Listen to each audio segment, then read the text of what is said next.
Happy Thanksgiving, everybody! Happy Thanksgiving. How are you? I'm doing really well, kind of entering a new chapter where it's just the two of us on Thanksgiving this year, and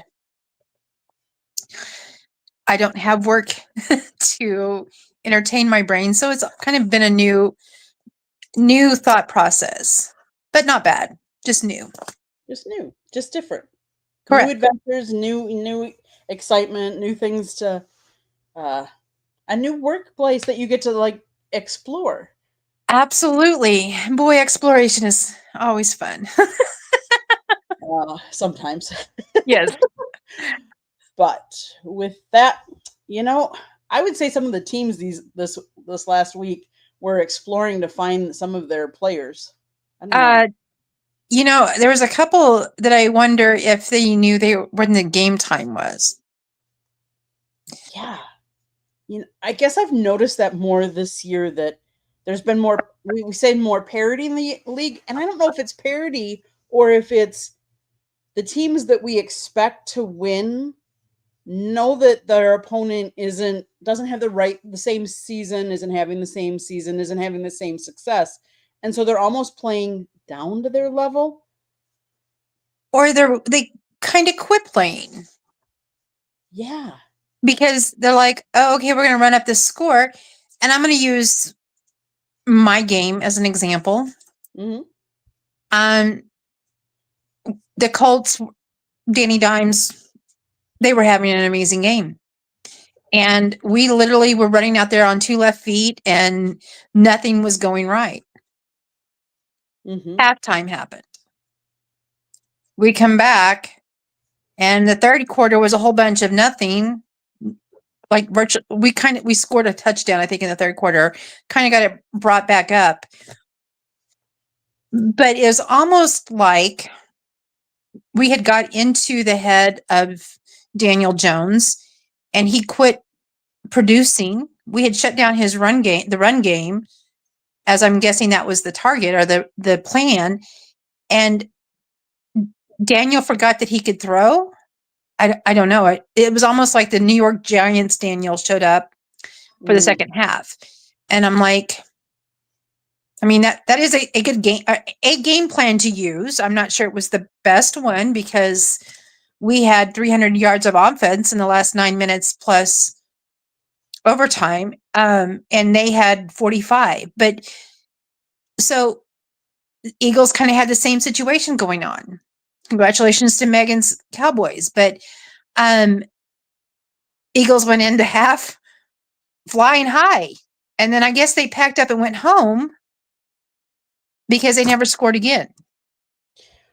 Well, and look at it compared to the week before, we saw the Eagles play the Lions, and the defenses.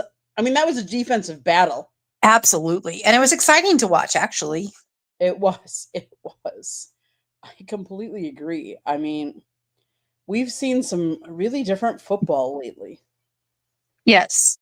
I mean, the Packers. Everybody knows my team's the Packers. They took out Minnesota. It's really weird how their schedule's playing out because they played the Vikings this last week, which is in their division. They play the Lions on Thanksgiving. The following week they play the Bears. Then they play outside their division and play the Broncos. Then they go back to playing, I believe and I can't remember if it's the Vikings or the Bears again. And then they play the Ravens and then they play the other Vikings or Bears. So we play our 5 of the last 7 are divisional opponents. And that's crazy. Because Yeah. we're down to, we have just 3 left. But last year we had both Denver games and like in the last, ours last year was very similar to that because we played Raiders, I think, virtually back to back. Like it was like 1 or 2 weeks and then the same thing with Broncos. So it was really a weird setup for us last year. This year it's kind of spaced out with us losing our very first divisional game on opening night. So, yeah, the schedule's been off. Yeah. But I am going to say, if you are good at predicting the unpredictable currently, or you think that you have what it's worth. Chicks and Salsa, Three Chicks in a Pot are sponsoring a pick'em this week, an NFL pick'em. Actually, the website. So he does NFL and hockey. So sports fans, if you think you know the football, here's your shot. The Paper Wagers Thanksgiving contest is officially live and it's completely free to play. Paper Wagers lets you jump into NFL Pick'em, test your streak at NHL Hot Stick, take a swing at the primetime pods, and earn paper points while you compete. And they are rolling out new features regularly, so there's always something fresh to play or try. For Thanksgiving Pick'em, first, second, and third places will win prizes, but make sure to get your picks in early because the contest closes Thursday at the first kickoff. It only takes about a minute to enter, and it's a great way to challenge your friends to see who actually knows their stuff and can strut it, especially at Thanksgiving. Just head to paperwagers.com and get your Thanksgiving picks in. I will repeat this website at the end. I'll also post it on our Facebook page. So make sure that you're checking this out because your girl here in the league I'm playing in is in at number 2 overall. Wow. Yep. Go girl. Well, I love playing pick'ems. I really do. I've done really, really well with this one. Had I bothered to match it up with my ESPN, I would really be kicking butt over there too, but I didn't. And it's a whole thing. Like I forget who I pick on one side or the other, and I'm just like, the brain says this one today. But I'm currently number 2 in a football world's competition. So, do you think you have the moxie out there to beat me? Ooh, I don't know about that. I don't know if I do, but maybe somebody else out there does. I mean, I'm looking forward to the competition. Yeah, bring it on. Come on, everybody who wants to join. Love to have them. Right. So back to what we were talking about. It has been, I feel like I have seen it more in the recent years instead of playing to your potential, what's on your, what's on your team, the plays that you have access to and everything. I feel like we've seen a lot of playing down to the competition as opposed to playing at your standard.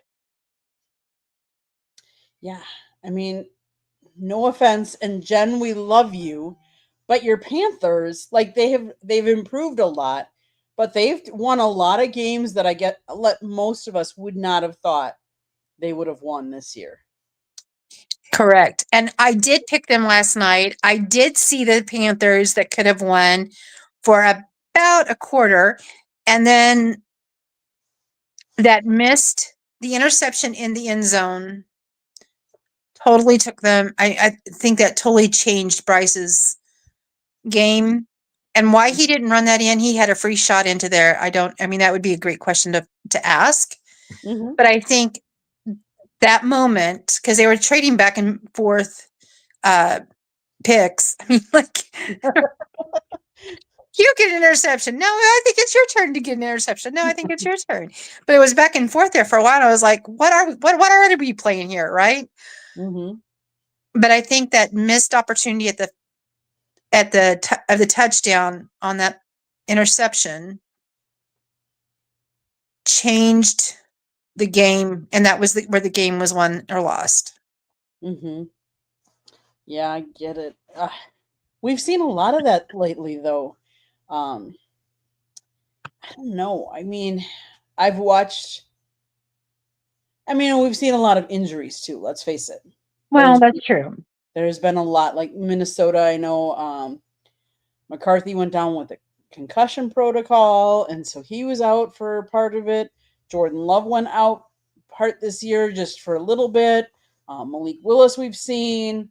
We've seen obviously Joe Burrow was out. Like we've seen a number of different, and when I say injuries, I'm saying to key players. Like, yes, I get someone on our offensive line has been injured, but when you're talking Lestar, the quarterback, that's really your number one position. That's obviously the person that's the highest paid on that team. And when that happens, that just makes a big difference. Correct. And then we see this is the second year in a row, it seems like, that San Francisco has been decimated, both offensive and defense. And then you look down at Tampa Bay, and they were on a roll, and then they've kind of gone into a skid because the people that were key to making sure they could roll have also, they've had in their season. So it is a very peculiar situation that has arisen in that situation. I hate it when we lose the stars. Right. Like the Lamar Jackson, Aaron Rodgers, like any of those. Correct. Because, we've talked about this, especially with basketball and NBA, but you are spending money to go see your favorite star play. And for football, that's you get 18 times. Right. I mean, so it's even more of an ouch because there's not a chance to catch it later necessarily, because it's a lot of money and you have to and a quick recoup to try to purchase again. So, I mean, I'm looking at a budget friendly. That's not budget friendly if you're buying just individual games. So there's a disappointment in that. Right. Right. So Carrie, can you guess? And okay, so let's preface this because obviously the games this weekend, one of the biggest, we're going to start with the theme Thanksgiving edition. We're going to talk about the Detroit Lions. Yes. So the Lions have actually played on Thanksgiving every year since 1934, with the exception of 1939 to 44, because due to World War II, they didn't play at all. Well, that does make sense, those years, but that's phenomenal. But how successful have they been? Well, their all-time record on Thanksgiving is 37, 45, and 2. So yes, they have not. It hasn't been the best for them. Their overall record is negatively impacted. They had a 9-game losing streak from 2004 to 2012, but they have not won. They have the most recent losing streak. They haven't won since 2016. And if my team has anything to say about it on Thursday, they're not going to. That's going to continue. You have like same song, different verse. Well, I'm going to root for you. Don't tell Scott because he might throw things at me. Because that's going to be a lovely, lovely experience in your house on the holiday. Happy Thanksgiving, Adam. Did you have a great birthday? Yeah, we hope you had a happy birthday, Adam, and happy Thanksgiving to you too. So, Carrie, I'm going to ask you another question. Okay. Okay, so the Lions have faced, and can you tell me or can you guess who you think they've faced the most on Thanksgiving?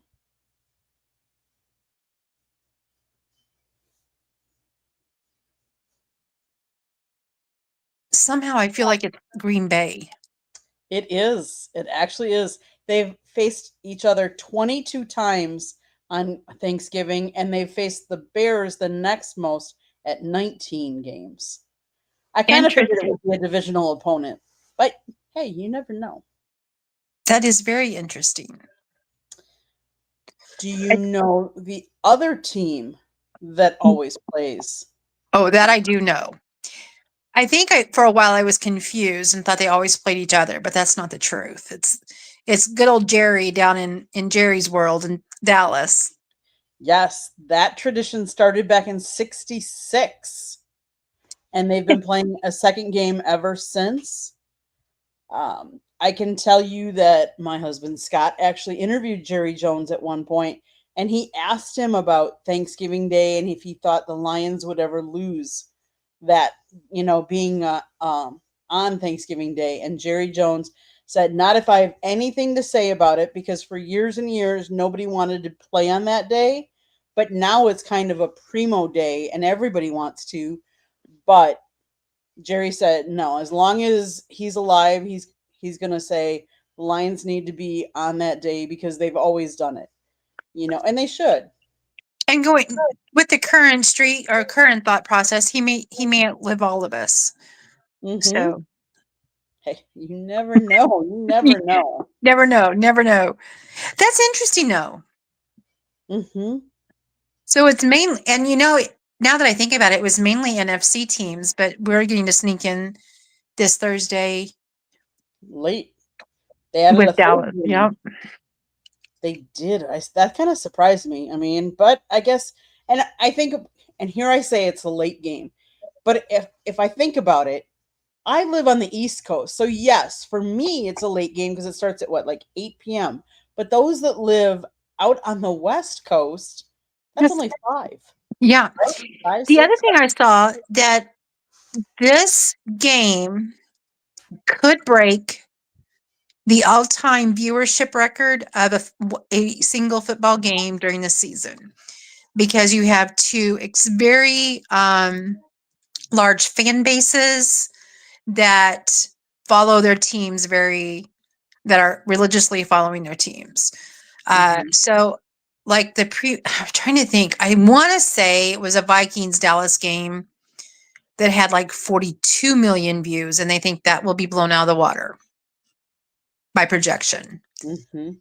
And I think it was Jim Nance that was quoted in that, and he's like, with these two powerhouse bases, one being a always in the news, basically Mhm. always the ball, um Dallas, and then the new era with the Chiefs being kind of a new era dynasty. The two fan bases at the same time at the same game should be really phenomenal output. Mhm. Well, and I think the time matters too, because Yes. because like I would say, like the Packers Lions games on earlier, those that are on the West Coast, that means they'd be waking up and seeing the game, and like I don't know that they get the same viewership because of that. Right. Absolutely. Uh on a side note, this is the fourth straight games that I may have to mute the TV because golly gee whiz, Tony Romo, Mhm. yay. Tony Romo is calling our fourth straight game. Yay. Oh yay. Yes. Yes. I did Speaking not hear any of the game until overtime. After the first quarter, I was tired of hearing it. Felt one-sided, but you would feel that if it was not your team having the success. Mhm. And I didn't need his additional salt in my wounds. So I muted the TV. I've done that before. Sometimes I've done that and Scott's called the game for me, which is kind of cool. That's very different. Except I wouldn't allow him to do that during a Packer Lions game because No, no, no, no, he's no, very no. And excited. see, Rob and I will be like, oh well, that we were calling the. That's my new thing. My new way to watch games is like, if I'm going to watch it, I'm going to tell you, I'm going to point out when I see a call or missed call or whatever. So that's kind of the new that where I've evolved to, is that's kind of how I enjoy watching the game. But yeah, that wouldn't work for inner division or inner house challenges. Division. No. Yeah, As exactly. you already know, the two Super Bowls were just Rob and I, so we would not make anybody else feel uncomfortable with our uncomfortable silence to each other. I get it. I get it. So I completely forgot when we were talking pre-production. I actually went and saw a football game this past weekend. What? And I was on the field taking pictures. And for any of you that don't know, typically we cover the Miami Hurricanes. The Miami Hurricanes were on the road. So this weekend we actually it was more in our backyard. We got to see UConn play Florida Atlantic. And the reason why I wanted to talk about it just real briefly is the score was 48-45. So that was like a Wow. high scoring game. But not only that, I can't tell you the last time I went to a game where I saw both teams total yards were 600 or 600 plus for both teams. Wow. No. Back and forth, up and down that. I mean, UConn had 31 first downs, a total of 600 yards. FAU had 37 first downs for a total yards of 687. Jeez. They both threw for over 400 passing yards. Now, if anybody follows football, they know that's a lot. That is a lot.